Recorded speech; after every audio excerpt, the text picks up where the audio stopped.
बोल सदगुरुदेव की जय। आज का प्रसंग हनुमान जन्म कथा। हनुमान जी का जन्म कैसे हुआ।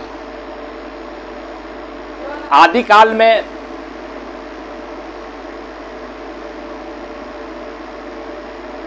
भस्मासुर नाम का एक राक्षस पर्वत के शिखर पर तपस्या कर रहा था भोलेनाथ का। तपस्या इस वास्ते ही कर रहा था क्योंकि माता पार्वती बहुत ही सुंदर थी। माता पार्वती को सुंदरता देख करके ये मोहित हो गया था कि भोलेनाथ से वरदान ले लूँगा और किसी न किसी तरह से अगर पार्वती हमारे साथ हो जाए तो आनंद आ जाए। इसी चक्कर में था वो भस्मासुर। और भोलेनाथ का तपस्या करने लगा। करते करते करते भोलेनाथ को, शंकर भगवान को वश में कर लिया। वश में कर लिया तो भस्मासुर बहुत भक्ति करता था। वश में हो गए। वश में होने के बाद में भोलेनाथ जो है उनसे भस्मासुर को कहा, ए भस्मासुर, मैं तुम्हारे तपस्या से बहुत ही प्रसन्न हूँ। मांगो मुझसे वर, जो मांगोगे वही दूंगा। क्या वरदान मांगते हो? कि हे प्रभु, हमको अन्न कुछ भी ना चाहिए। हमको वरदान ऐसा दीजिए कि मैं जिसके सर पर हाथ रख दूं जल कर भस्म हो जाए। भोलेनाथ नहीं भोले ही हैं, उनको आगे पीछे थोड़े देखना है। एवं बस तू जाओ, ऐसा ही होगा। और जिसके सर पर तूने हाथ रख देगा वो जल के भस्म हो जाएगा। और वरदान मिल गया। अब भस्मासुर कह रहा है शंकर भगवान से, हे प्रभु, वरदान दे दिए लेकिन असली दिए कि नकली, सच्चा दिए कि झूठा, अब हम कैसे पता करें? यहाँ कोई बकरी भी नहीं है, कोई दूसरा आदमी भी नहीं है कि हम उसके सर पर रख सकते हैं। एक तो आप ही हैं। ऐसा करते हैं, आपके हम सर पर धरते हैं। अगर आप जल के भस्म हो जाइएगा तो हम जानेंगे कि आप पक्का वरदान मुझे दे दिए, सच्चा वरदान है, तभी तो साबित होगा। अब इतना कहते हैं तो वह वरदान दे दिए तो डर से भागना पड़ेगा भगवान को ना। हमारे भोलेनाथ प्रभु जो भस्मासुर के डर से भागने लगे। भागते भागते भागते अब जंगल में जाने लगे। भस्मासुर दौड़ाते जा रहा है, खदेड़ते जा रहा है, खदेड़ते जा रहा है। अब विष्णु लोक में हुआ हाहाकार मच गया सारे देवताओं को। अरे ये कैसे हो गया, बड़ा अनर्थ हो जाएगा। अगर भोलेनाथ का अगर सर पर रखते ही जल के भस्म हो जाएंगे, बड़ा सृष्टि भंग हो जाएगी। और विष्णु जी वो अपना फर उसी समय वहाँ दौड़ करके मृत्यु लोक में आए। आकर के और विश्व मोहिनी का रूप धारण किया, गिरजा का रूप धारण किया।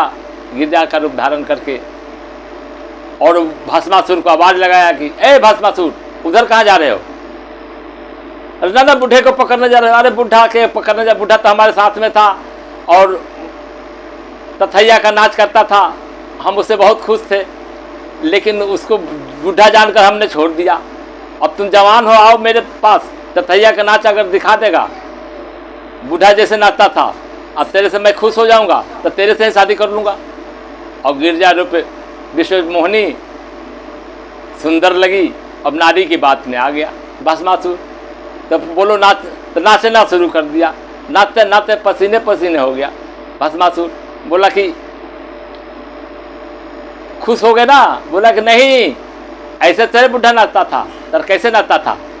अब नारी के बस में हो गया है, उस शुद्ध बुद्ध खो दिया है भस्मासुर। कैसे बस में, कैसे नचना है? उसने गिरजा रूप मोहिनी बताई। बूढ़ा नाचता था, कमर पर हाथ धरो, कमर पर हाथ धर के सर पर हाथ धरते और नाचता था। इससे खुश थी, लेकिन बूढ़ा था वो हैं। इस वजह से हम खुश नहीं हुआ उससे। तुम जवान हो, ऐसे नाचो तो हम खुश हो जाएंगे, तेरे से शादी कर लेंगे, मेरे साथ दोनों आदमी रहेंगे। अब तो नारी के चक्कर में पड़ करके पहले की शुद्ध बुद्ध खो गया वरदान। और नाचने लगा, कमर पर हाथ धरा और माथ पर धरते ही अपना दूसरा हाथ अपने आप को जल के भस्म हो गया भस्मासुर। भस्मासुर जल के भस्म हो गया। अपने रूप में विष्णु आए, आकर के जंगल में चलने लगे। जब तक में वो भोलेनाथ शंकर भगवान बंदर के गिरोह में चले गए जंगल में, वहीं जंगल बंदर रूप के रूप धारण कर लिए भोलेनाथ ने। उनका नाम केसरी पड़ गया। हैं, केसरी पड़ गया। अब भोलेनाथ अब जा कर के यहाँ पेड़ों में बैठे हुए हैं, विष्णु वहाँ से दौड़ रहे हैं और शंकर शंकर ओ शंकर भाई, ए शंकर जी, ए शंकर जी, ए भोलेनाथ शंकर जी आवाज़ लगाए जा रहे हैं। बोला कि ना ना ना, वो बंदर गिरोह में चले गए, सुने नहीं रहे। वो कहा कि नहीं नहीं, भस्मासुर को जला दिए। कैसे जला दिए? तो गिरजा रूप मोहिनी धारण करके। तो हम कैसे हम समझूं कि गिरजा रूप मोहिनी धारण किए? आप दिखाइए, वो बंदर रूप में केसरी के रूप में थे, केसरी नाम था। तो वो से बंदर के रूप जब था उस समय विष्णु भगवान वो फिर गिरजा रूप मोहिनी के धारण किए। उनकी खूबसूरत देख करके अपनी पार्वती समझ करके दोनों वो शंकर जो गिरजा के से लिपट करके शरीर पकड़ लिए, लिपट गए। लिपट जाने से बीज उनकी अस्खलल हो गया, निकल गया। अब बीज निकल जाने से, अस्खलल हो जाने से अब धरती पर गिरना नहीं चाहिए। धरती पर गिरे धरती नाश हो जाएगा। क्यों? धरती माता है, ब्रह्मांड उठ जाएगी, धरती पर अनर्थ हो जाएगा। तो उन्हें एक बांस का चोंगा दिखाई दिया, बांस का चोंगा उठाई दिया। बांस के चोंगे से सहारे से वो शंकर भगवान के बीज को रख दिया और रख करके एक पत्ते से ढक करके दोनों आदमी अपने रूप में हो करके और फिर अपना एक साधु महात्मा का भेष बना करके, संतों का भेष बना करके और दूसरे जंगलों में चल दिए। चलते चलते में एक कुटिया मिला, घर था। वो घर था अंजनी की। अंजनी माता अहिल्या की श्राप से भी वहाँ घर बनाकर रहती थी जंगलों में। वहाँ गए, अरे माता संत, दोनों संत का भेष में थे, शंकर और विष्णु। इन्होंने कहा कि प्यास लगी है, जरा मुझे पानी पिलाओ। माता पानी पिला दो। उन्होंने पानी लेके आया, खिड़की पर रख दिया, पी लीजिए। भोलेनाथ विष्णु जी ने कहा कि नहीं, एक सख्त पानी नहीं पीते हैं। तू कंठी ली है? तो नहीं, कंठी नहीं ली है। तो कंठी गुरु सीख हुआ है? तो नहीं। तो गुरु सीख होना पड़ेगा। तो हमको तो मुंह नहीं दिखाना है। अरे मुंह ना दिखाना, अंजनी बोली कि मुंह नहीं दिखाना, ठीक है। तुम हमारे इधर कान करो, तुम्हारे कान में हम फूंक देंगे, मंत्र डाल देंगे, तुम तो फिर तुम्हारे हाथ से पानी पी लेंगे। उन्होंने उस बीज को, बांस को विष्णु ने चोंगा साधा हैं और विष्णु ने चोंगा साध कर कान में डाल दिया। इधर से शंकर भगवान फूंक मारा और घर में रह गया। तो जब बीज अस्खलल हुआ तो उनका नाम था केसरी। जब ही लिखा है हनुमान चालीसा में, शंकर सुमन केसरी नंदन, शंकर सुमन केसरी नंदन, तेज प्रताप महाजगबंदन, शंकर सुमन केसरी नंदन। केसरी के रूप में थे उस समय, उनका नंदन है, बालक है।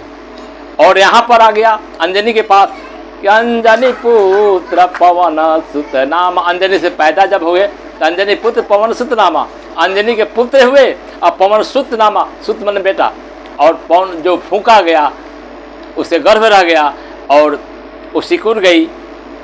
और माता जानकी, माता सिकुड़ गई अंजनी, गर्भ से हनुमान जी जन्म लिए। इतना प्रसंग, आज का प्रसंग इतना ही रहा। हनुमान जी का जन्म हो गई, इसके आगे का प्रसंग बाद।